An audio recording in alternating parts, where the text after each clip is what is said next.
자, 15년째 횟집을 운영하시는 사장님이 지난 토요일에 온 손님 때문에 고소까지 고민하고 있다. 네, 지난 23일 저녁 7시쯤에 40대로 보이는 부부가 자녀 2명과 함께 횟집을 방문을 했습니다. 이 가족 손님은 회 2인 세트를 포함해서 11만 8천 원치를 주문을 했는데요. 이 사장 주장에 따르면 1시간쯤 후에 남성 손님이 계산대로 와서 직원에게 항의를 했습니다.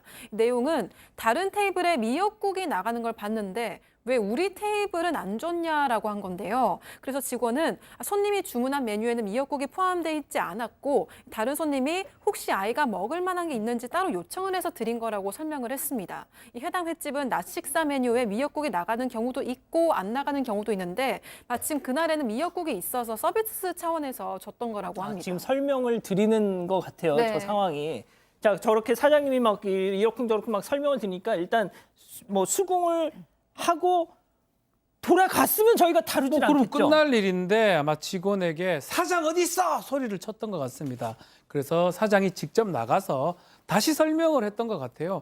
지금 이게 메뉴상 그게 미역국이 포함되지 않는 건데 어떻게 해서 제공이 된 것이다 얘기를 하니까 다른 테이블에 왜 없냐고 소리를 이제 질렀다고 하고요. 주문 메뉴에 포함이 안 됐기 때문에 그때 이제 좀 배려했던 게 혹시나 필요하시다면 포장해 드린다. 그러니까 또 필요 없다. 됐다 그러니까 음료수라도 챙겨 드릴까? 아이 얘기를 하니까요. 그렇죠. 그렇게 하니까 기분 나빠서 이거 못 먹겠다. 특히 음식값 다 계산 못 하겠다고 얘기를 했던 것 같습니다. 사장님은 그때서도 이렇게 얘기를 했대요. 그럼 밥값이라도 좀 빼드릴까요? 얘기하니까 갑자기 다른 손님한테도 미역국 주지 말아라고 소리를 질렀다고 합니다. 이제서야 되니까 사장님 입장에서는 방법이 없다. 도를 좀 넘으신 것 같다고 하면서 경찰 부를까요라고 얘기를 했고요. 부부 손님이 같이 불러 이렇게 얘기를 했다고 합니다. 아, 미역국을 그렇게 드시고 싶으셨던 건가요? 아, 참 미역국 때문에 이렇게까지 해야 될 건가 싶은데. 자, 아무튼 이 손님의 계속되는 이런 어떻게 보면 저런 소란 행위에 다른 손님들이 사장님 시끄러워서 밥 못 먹겠어. 진짜 어떻게 좀 해봐. 막 이랬다는 겁니다. 자, 결국 사장님이 경찰에 신고를 했고 경찰이 횟집으로 왔죠. 자, 이 남성 손님 순순히 계산하고 그냥 갔을까요? 체크포인트 짚어보죠. 아, 배 아파. 이게 무슨 얘기인지 사장님 얘기 직접 들어보시죠. 제가 어떻게 할까 경찰을 부를까 그러니까 불러 옆에서 여자가 또 그래 하더라고요. 경찰이 계산 안 하면 안 된다 뭐 이런 식으로 얘기하니까 순순히 계산하러 오더라고요.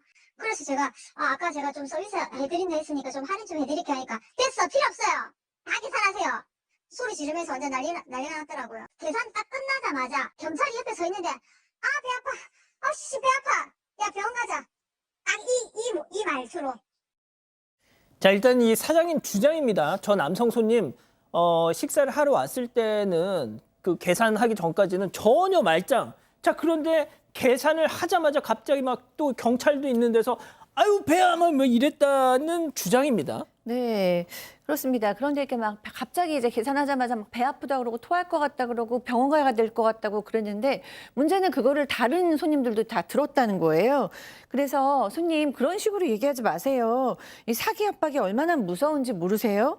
라고 얘기를 했는데 그래도 뭐 다 손님들이 있는 데서 토할 것 같다고 그러니까 이제 경찰이 아마 밖으로 나오라 그래서 밖으로 나가가지고 중재를 했나 본데 어쨌든 계속 경찰 앞에서 아프다, 뭐 배 아프다, 토할 것 같다 그러다 일단 갔다고 합니다. 자, 실제 뭐 배가 아프셨을 수 있죠. 자, 그런데 정말 사장님은 저 소란 이후에 정말 진이 쏙 빠지셨대요. 힘겹게 장사를 마치고 나서 CCTV 영상 혹시나 싶어서 CCTV 영상을 돌려보셨대. 충격적인 장면이 있었다는 거죠. 사장님 얘기 들어보시죠. 그 남자분께서 화장실 갔다 오시면서 다른 테이블에 아기가 미역국을 먹고 있는 거를 힐끔 쳐다보더라고요. 그걸 보고 나서 방으로 들어가가지고 와이프랑 뭐 이렇게 얘기를 좀 하다가 남자가 오 이렇게 손을 펴가지고 오 하고 여자가 엄지척까지 해줘요. 그냥 뭐 5만 원만 계산해라 뭐 이런 얘기인 것 같아요. 제가 추측하기로는. 자, 양 변호사님. 이게 무슨 사인일까요? 그래서 알 수가 없습니다만 사장님은 그렇게 추측을 하시는 거예요. 저 CCTV를 왜 보셨냐면 이제 이렇게 실랑이를 벌이다가 저 손님들이 밖으로 나갈 때 다른 손님들이 저 사람들 아까부터 좀 이상했다라는 얘기를 하더라는 겁니다. 그래서 사장님이 혹시나 싶어서 CCTV를 돌려봤더니 좀 전에 본 것처럼 저 남자 손님이 화장실에 다녀오다가 다른 테이블에서 이제 아이가 미역국 먹고 있는 걸 봤다라는 거예요.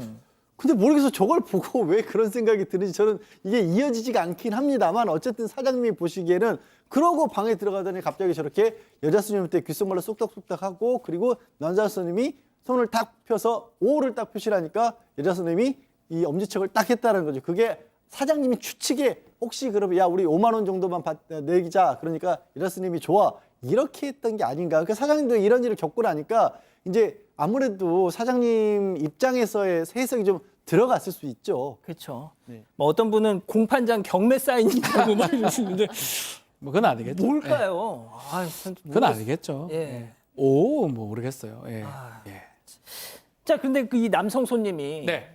어제 일요일이네요. 어제 왔었다고요? 사장의 주장이긴 한데 사장님이 가게에 있지 않을 때 이 찾아왔다고 합니다. 직원들이 이제 응대를 했다고 하는데 특히 확인서를 하나 보여줬다고 하는데 이게 뭐냐면 병원에 간 기록입니다. 당일날.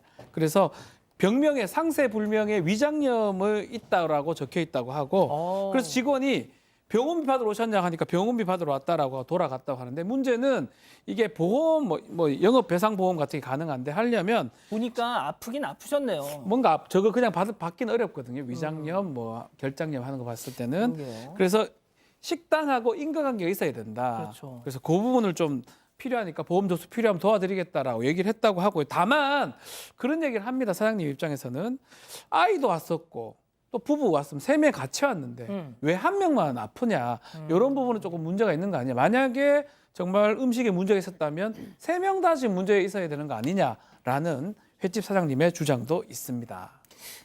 저는 일단 이거 뭐 그냥 예단하지 않고 싶습니다. 그러니까 정말 저 아프셨다는 진단서도 있고 하니까요. 만약에 이 손님께서 저희 이 사장님 주장에 대해서 반박할 무슨 내용이 있으시면은 뭐 저희한테 연락을 좀 주셨으면 좋겠어요. 양 변호사님, 뭐 좀 어떻게 좀 이거 보시고 싶으세요? 글쎄요, 이게 그냥 쉽게 너무 끝날 것 같지가 않은 게 일단 사장님 같은 경우는 이제 그 손님이 실제로 배탈이 났는지는 차치하더라도 그 전에 가게에서 했던 행동들을 사장님은 못 받아들이시겠다는 모양입니다. 요즘에 뭐 아시겠지만 어디 식당가 가봐도 다들 불경기라서 장사가 잘 안 되는 곳들이 있잖아요. 저 횟집도 15년 동안 연중무휴로 일을 했다가 워낙 지금 장사가 좀 안 돼서 직원 숫자도 절반으로 줄이고 진짜 이 장사를 계속 해야 되나 말아야 되는 상황인데 이런 일까지 겪으니까 너무 힘들다고 하시고 그리고 업무방해 같은 것이 될 수 있는지 변호사하고 상담까지 해서 법적 조치를 지금 고민하고 계시다고 합니다. 이게 그냥 끝나지 않을 수도 있겠네요. 자, 아무튼 손님께서도 만약에 주시고 싶은 말씀이 있으면은 연락 주십시오. 안녕하세요. 몇칸 빈내 나는 것 때문에 불편하다 말씀드렸거든요. 가게로 걸려온 전화. 영업장 폐쇄까지 갈 수 있는 사안까지 만드셨네요. 은근한 협박, 위압적인 태도, 일단 그거는 그쪽 사정이고요. 사장 전화번호 부르시라고요. 그리고 돈 요구. 종에 탈사까지 한 일이 있어 연락드립니다. 코로나가 기승이던 4년 전 자영업자들 사이에선 장염맨이란 이름이 퍼졌습니다. 실제 간 적 없으면서 식당에 전화해 음식 먹고 장염에 걸렸다고 돈을 뜯어냈습니다. 지난 2020년 5월 처음 등장해 1년 반 동안 활동했습니다. 붙잡혀 징역 1년을 선고받았고 장염맨은 잊혀진 듯 했습니다. 그런데 다시 전화가 걸려오기 시작했습니다. 저희가 채팅을 식당 갔었는데 6사람이나 부풍에 살살까지 한 일이 있었어요. 자영업자들 사이에선 장염맨이 돌아왔다는 소문이 번졌습니다. 경찰이 추적에 나섰습니다. 변호인 선임할 수 있고 변명의 기회가 있고 진술 거부권 있고 그리고 지난 12일 부산 한 모텔방에서 붙잡았습니다. 39살 무직 박모 씨, 4년 전 그 장염맨이 맞았습니다. 지난해 4월 출소한 뒤 다시 활동을 시작했습니다. 전국 식당 418곳이 9천만 원을 뜯겼습니다. 가뜩이나 지금 힘든 시기에 가게 음식점인데 그러면 안 되니까. 박 씨는 매일 전국 맛집을 검색해 10여 곳에 전화했습니다. 추적을 피하려고 밤에는 전화기를 꺼뒀고 전화번호 36개를 돌렸었습니다.